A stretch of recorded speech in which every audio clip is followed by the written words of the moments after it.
Okay guys, welcome to Kusina ni Kabisi. So ngayon ito, magluluto lang tayo. Simpleng luto lang to kasi may nakita akong sobrang miswas doon sa kusina. Tapos may konting manok. Tapos chop lang kayo ng konting bawang, lakad na. Luto tayo ng miswa. So okay na. Ayan guys, sinorkat ko na yan ha. So ginisa ko, lagyan ko ng mantika, ginisa ko yung bawang, nilagay ko yung manok.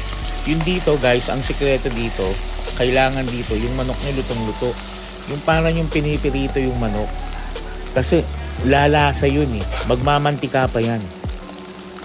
Okay, magmamantika pa yan. So naglagay na rin ako dyan ng asin. Naglagay na rin ako ng betchin dyan. Naglagay din ako ng toyo dyan. Siyempre tubig, hindi ko makakalimutan.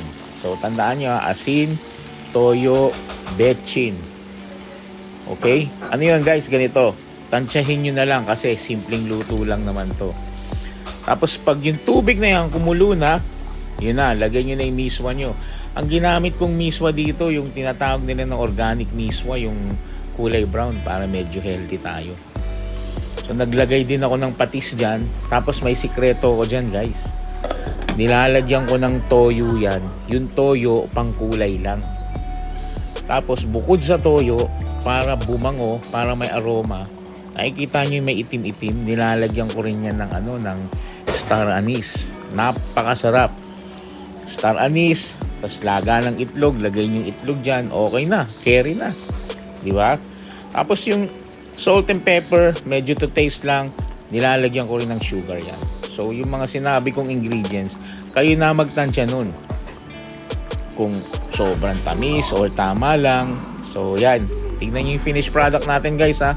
Oh, di ba? Napakaganda. Buka, di ba?